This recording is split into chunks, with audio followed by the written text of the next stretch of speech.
At sunrise, the Colosseum already breathed with life. Its giant arches caught the first streaks of daylight, while the memory of yesterday's blood still stained the stone floor like a shadow that refused to fade. Beneath the seats, vendors called out, balancing baskets filled with olives, bread, and watered wine. Beyond the iron gates, handlers pushed hungry lions into cages, elephants stamped nervously, and panthers scratched against the bars.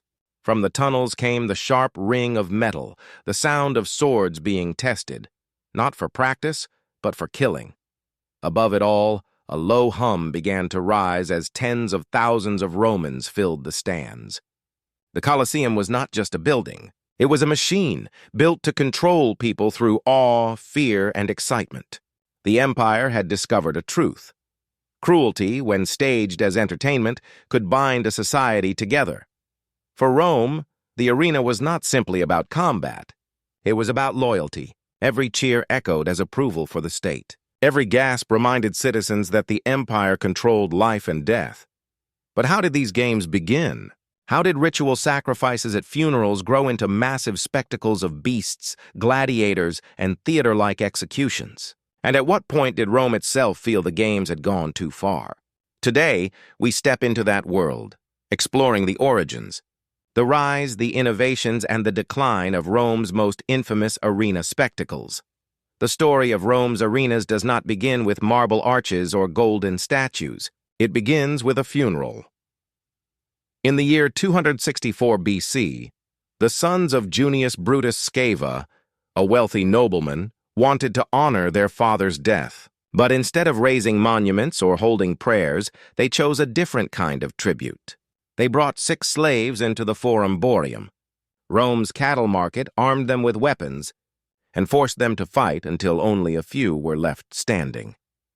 The crowd that gathered was not large by later standards.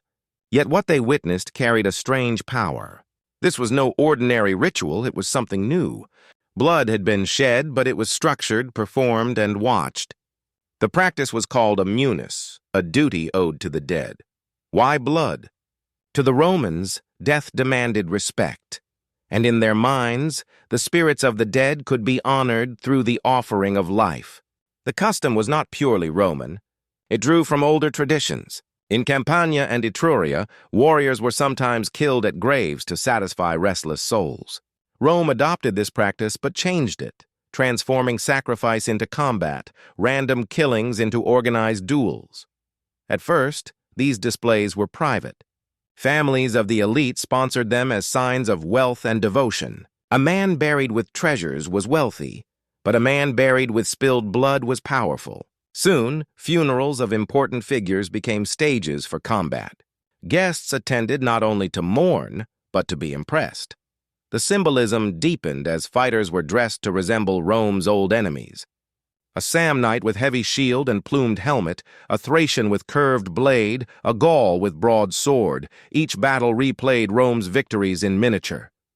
Every slash was a reminder. Rome conquers, Rome dominates, Rome never forgets. But what began as a somber ritual quickly grew into something else. By the 3rd century BC, the state saw its potential. Religious festivals once meant to honor gods like Jupiter began featuring gladiatorial combats. Officials declared them acts of piety, but the truth was obvious. These shows were political tools, dramatic displays to win public loyalty. The people responded with excitement. Where once combat had been duty, it now became entertainment. Wooden stands were built for larger audiences.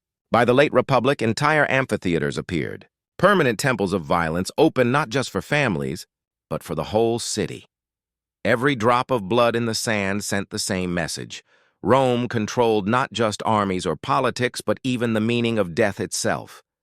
What had begun as a ritual sacrifice for the dead became a spectacle for the living, a foundation upon which the empire would build centuries of games that grew bigger, louder, and more dangerous with every passing decade.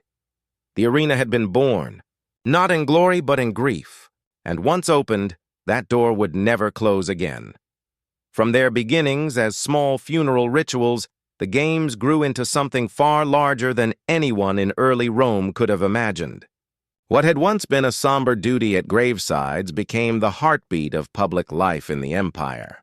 By the late Republic and early Empire, the arena had transformed into a spectacle of astonishing scale. The first step in this transformation was space. Early combats had been staged in marketplaces or temporary wooden arenas. But as crowds grew, these makeshift stages could no longer hold them. Ambitious politicians, eager for popularity, began building permanent amphitheaters. These were not modest structures, they were stone monuments to power. Each new arena reminded citizens of Rome's greatness, standing as proof that the empire could afford not only soldiers and roads, but also entertainment on an unimaginable scale. The crowning jewel was, of course, the Colosseum. Completed in AD 80 under Emperor Titus, it was unlike anything the world had seen. With seating for nearly 50,000 people, complex underground tunnels, and machinery that allowed animals or fighters to appear suddenly from below the arena floor. It was a marvel of both architecture and engineering. Even today, the Colosseum's ruins seem impossible in scale. To the Romans, it was proof that their empire ruled the earth. But it wasn't just the building that expanded. The games themselves became more elaborate and more deadly. One of the most striking additions was the venatio, or animal hunt. Rome's empire stretched across Europe, Africa, and Asia, and from its farthest corners, exotic beasts were captured and transported to the capital. Lions from North Africa, leopards from the Middle East, crocodiles from the Nile, bears from the mountains of Gaul, even giraffes. These creatures became unwilling performers in Rome's blood-soaked theater. The hunts were designed to dazzle the crowd. Sometimes skilled hunters fought the beasts in staged battles. Other times, animals were pitted against one another, chained, weakened, or starved to increase the drama. The message was always clear. If Rome could capture and kill the fiercest creatures of the wild, then nothing was beyond its reach. The scale of these hunts could be staggering. During the inauguration of the Colosseum, Emperor Titus oversaw games that lasted 100 days. Ancient sources claim that more than 9,000 animals were slaughtered in that single festival. Archaeologists have uncovered bones scarred with marks of deliberate starvation, evidence that lions and other creatures were weakened before release to guarantee swift and spectacular deaths. Behind the scenes, logistics became part of the theater itself. To deliver these beasts, Rome organized entire caravans that crossed deserts and forests, fleets of ships that carried cages across the sea, and teams of handlers who risked their lives transporting predators. To see a panther or an elephant alive in Rome was itself a demonstration of imperial power. The empire's citizens marveled not only at the animals, but at the reach of Rome itself. Of course, the games were not limited to animals. Gladiator combat also grew in scale and spectacle. Instead of small duels, organizers staged mass battles involving dozens of fighters. Sometimes entire groups were forced to recreate famous battles from history.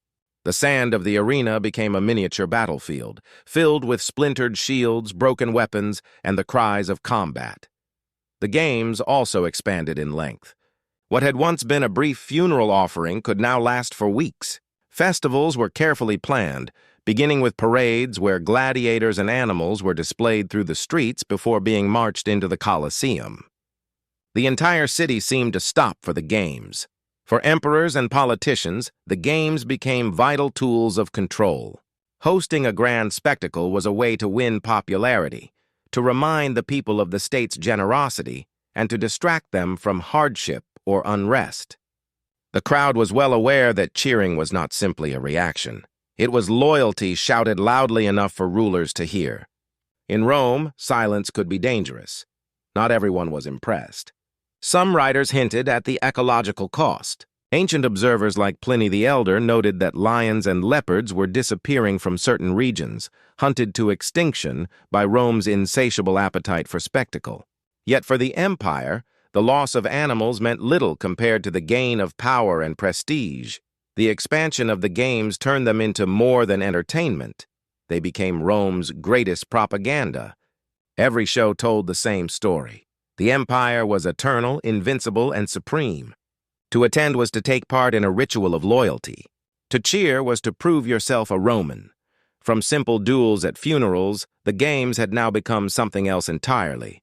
A machine of control, a theater of empire. And with every passing year, the spectacles grew larger, stranger, and more ambitious, always seeking to outdo what came before. The appetite for entertainment had become endless, and soon Rome would discover that there was no limit to how far the arena could be pushed. Rome never settled for repetition. Once the crowd grew used to a type of show, organizers searched for new ways to shock, surprise, and impress.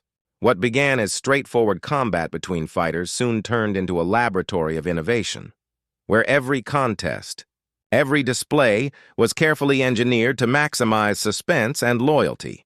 When people today imagine gladiators, they often picture evenly matched warriors locked in noble combat. But the reality was far more twisted. Rome thrived on imbalance. Many matches were deliberately unfair, with one side given poor weapons or no protection at all. Condemned criminals might be pushed into the arena with wooden swords or even bare hands, forced to face trained fighters. The crowd knew the outcome before the fight began, yet they cheered all the same. For them, it was not about fairness. It was about the thrill of watching Rome's power played out on living bodies. Gladiators were divided into types, each designed to create dramatic contrast. The retiarius, lightly armored and armed with a net and trident, faced the secutor, whose smooth helmet was built specifically to deflect the net's grip. The myrmio, with heavy shield and sword, might fight the nimble Thracian, who carried a curved blade. These combinations created puzzles for the audience. Would the net ensnare? Would speed overcome strength? The match became less about who would win and more about how they would win. When novelty faded, the organizers sought new participants. Women were introduced into the arena, fighting under the gaze of astonished crowds.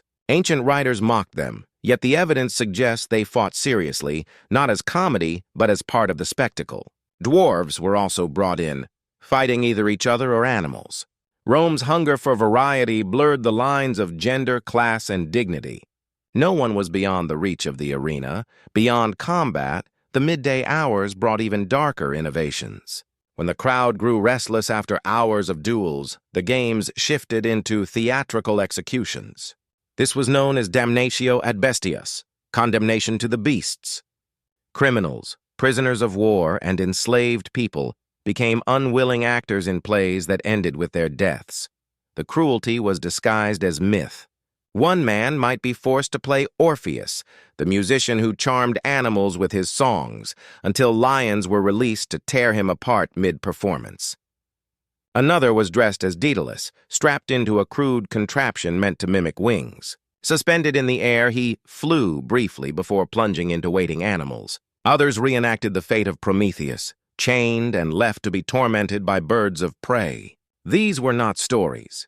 They were spectacles written in blood, myths turned into warnings. The games also borrowed from Rome's naval victories.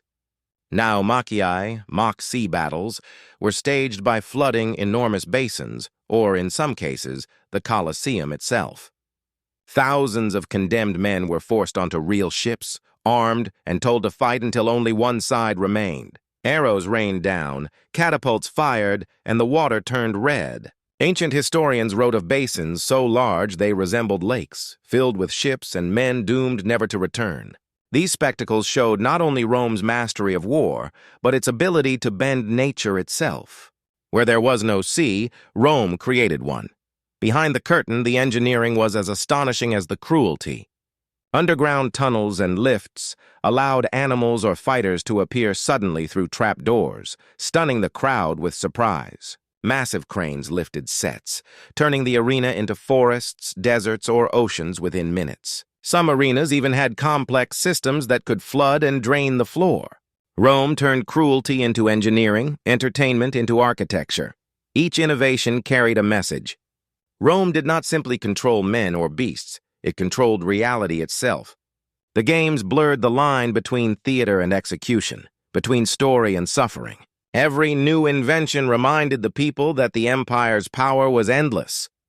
But there was a cost. Ancient observers recorded how rare animals vanished from their homelands, hunted to supply Rome's insatiable appetite. Whole species were pushed toward extinction for the sake of a few hours of amusement. Even so, the shows continued, larger and more spectacular with each generation. By constantly reinventing the games, Rome created an endless cycle. The people grew addicted to spectacle, demanding ever more elaborate displays. And the state, desperate to maintain loyalty, delivered. Gladiators, beasts, naval battles, myths, and machines. Each one was a reminder that the empire thrived not only on conquest in war, but on conquest in imagination. Rome had discovered that there was no limit to what the arena could become. And as the spectacles grew, so too did the egos of the emperors who commanded them.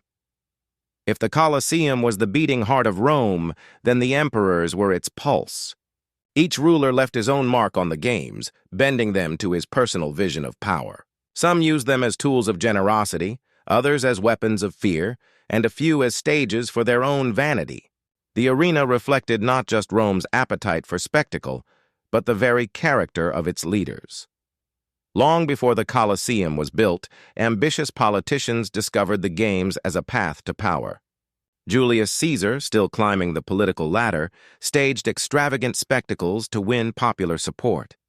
In 46 BC, he hosted games to celebrate his military victories. Among the marvels was a giraffe, the first ever seen in Europe.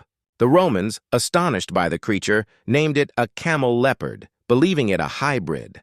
Yet the fascination soon turned grim. The giraffe, like countless other animals, was thrown into the arena to die. For Caesar, such shows were not just entertainment. They were a way of proving to the people that he could provide wonders, terrors, and generosity on a scale no rival could match. It worked. His popularity soared, reminding every future ruler that the arena was not merely a theater of cruelty, but a stage for political survival. When Emperor Titus inaugurated the Colosseum in AD 80, he knew he had to impress the world. His father, Vespasian, had ordered the amphitheater built to show that the Flavian dynasty could restore Rome's greatness after years of civil war. Now it fell to Titus to unveil it. The games lasted 100 days. Sources claim that over 9,000 animals were killed during the festival. Gladiators fought in endless rotation, while the mornings were filled with beast hunts and the afternoons with executions. For the people of Rome, it was overwhelming proof that the new emperor had both the resources and the will to dazzle them. The Colosseum itself became a symbol of imperial generosity. Admission was free, and sometimes food was distributed as part of the celebration. Citizens left the games not only entertained, but reminded of the emperor's greatness. Titus had secured his legacy, not through conquests, but through spectacle. Not every emperor treated the games as generosity. Caligula, infamous for his unpredictability, used the arena as a weapon of terror. Ancient writers describe him as both cruel and reckless. At times, he grew bored when the supply of animals ran out. Instead of ending the games, he ordered ordinary spectators dragged from their seats and thrown into the arena to be killed. The message was chilling. In Caligula's Rome, no one was safe, not even the audience. What had begun as entertainment became a tool of fear. The games reminded citizens that their emperor's moods could turn them from spectators into victims in a heartbeat. Nero saw himself not as a ruler of men, but as an artist. Obsessed with performance, he treated the games as extensions of his own theater. Prisoners were dressed as characters from plays, then executed in ways that mirrored their scripted fates. One infamous example was the myth of Hercules. Nero forced a man to act the role of the hero poisoned by a burning cloak. Instead of actors and props, the victim wore a tunic soaked in pitch and was set aflame. To Nero, it was art. To the crowd, it was horror. Nero himself performed publicly, singing and playing instruments, expecting applause from senators and citizens alike. To refuse to clap was dangerous. The games under Nero blurred the line between performance and punishment, art and cruelty. His vanity turned the arena into his personal stage, and Rome whispered that its emperor had lost touch with reality. If Nero treated the arena as theater, Commodus treated it as his personal playground. Few emperors left such a notorious mark on the Colosseum. Draped in the costume of Hercules, Commodus entered the arena not as a ruler watching from above, but as a performer demanding attention. He slaughtered hundreds of animals himself, but the hunts were often rigged. The beasts were chained, crippled, or starved, ensuring easy victories. The crowd knew the truth, but applause was mandatory. Silence, could mean death. Commodus also fought as a gladiator, though never under fair conditions. He charged the state enormous sums for his performances, draining the treasury to fuel his vanity. Ancient writers mock him as a man desperate to prove himself while stripping Rome of its dignity. Yet his appearances carried a darker meaning. By stepping into the sand, Commodus blurred the boundary between emperor and entertainer. For Rome, whose ruler was meant to stand above all, this was a humiliation. His obsession with games symbolized the empire's descent from discipline into indulgence. Domitian, though less flamboyant than Commodus, wielded the games as an instrument of paranoia.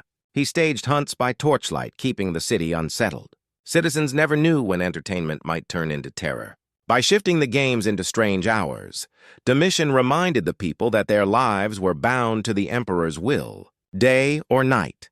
His reign showed that the games could be manipulated not only for joy or vanity, but for unease. Fear itself became a spectacle. Not all emperors are remembered as madmen.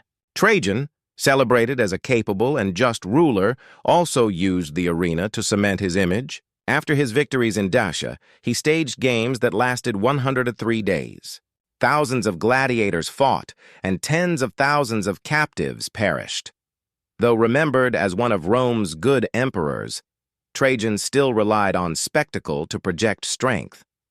To him, the games were not cruelty for its own sake, but a display of Rome's ability to command both victory and celebration on a staggering scale. Across these reigns, a pattern emerges. For Caesar, Titus, and Trajan, the games were gifts to the people, displays of generosity that bought loyalty. For Caligula and Domitian, they were weapons of fear. For Nero and Commodus, they were stages for ego and obsession. The arena magnified whatever lay within the ruler's character. If the emperor was generous, the games reflected that generosity. If he was vain, cruel, or paranoid, the arena became his canvas. Citizens learned to read their rulers not only through decrees and wars, but through the spectacles they staged. And in this way, the Colosseum became more than stone and sand. It became a mirror of Rome itself, its ambitions, its fears, its strengths, and its flaws. Every emperor left his mark upon it, and through it, upon the empire's memory.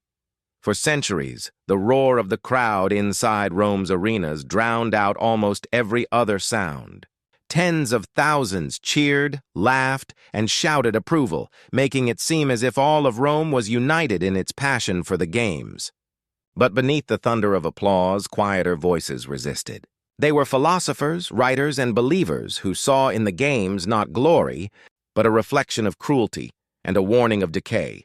The philosopher Seneca, who lived during the 1st century AD, left some of the most powerful testimony.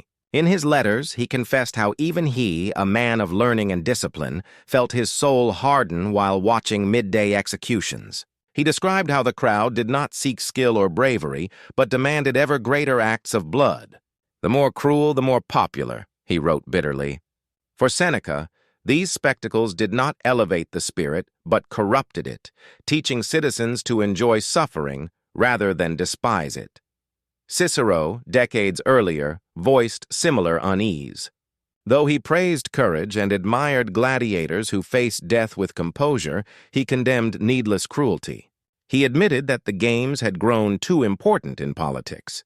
Leaders gave them not out of devotion to tradition, but to buy the people's favor.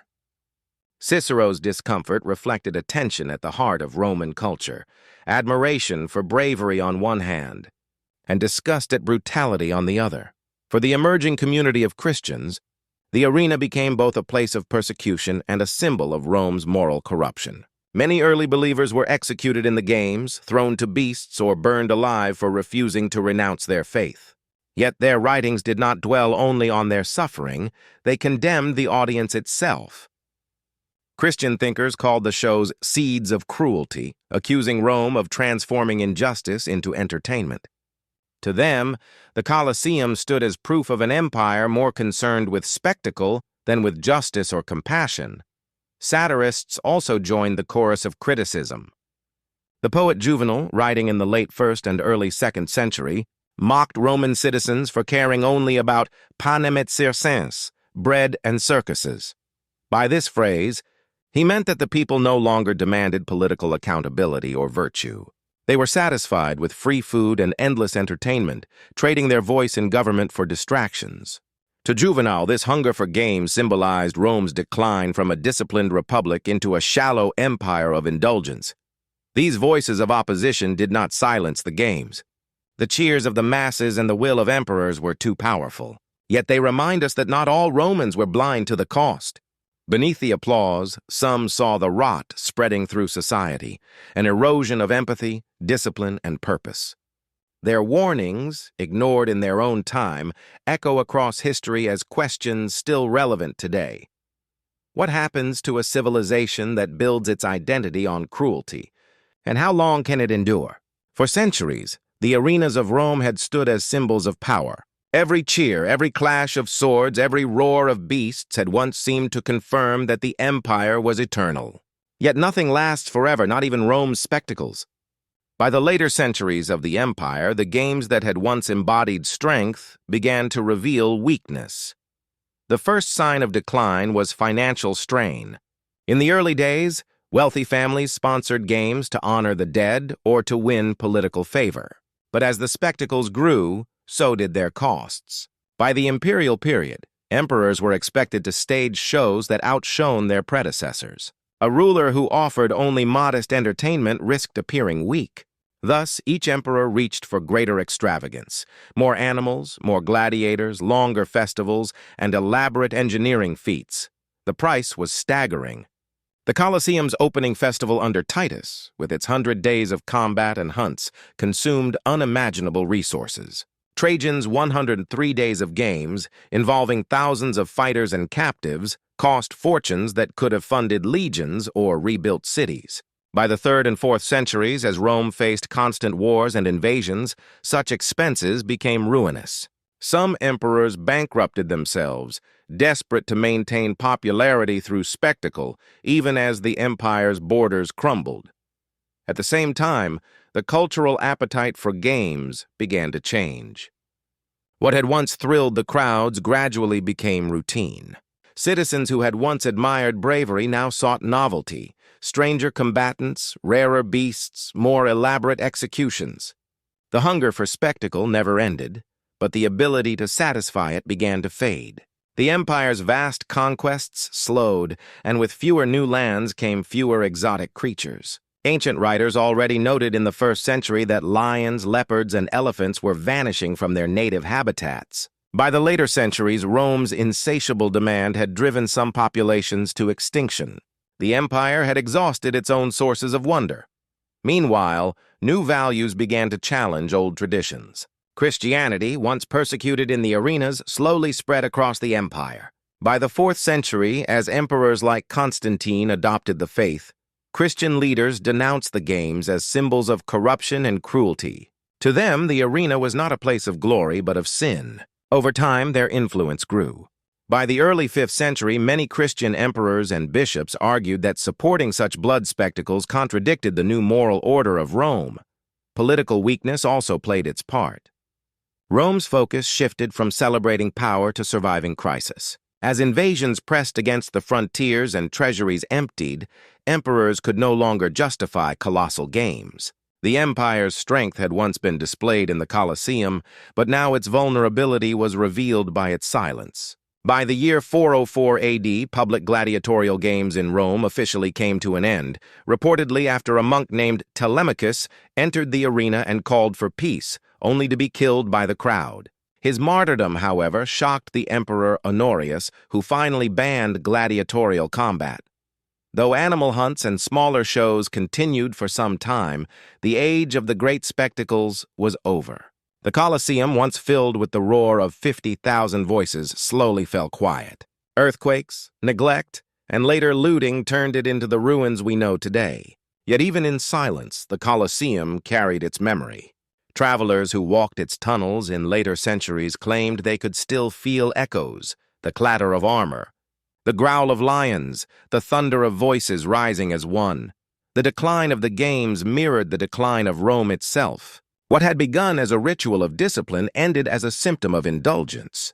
A people once famed for their military strength became addicted to bread and circuses, distracted from the empire's crumbling foundations, and so the lesson of the arena lingers. A civilization that builds its unity on spectacle, that binds its people through cruelty disguised as entertainment, may shine brightly for a time.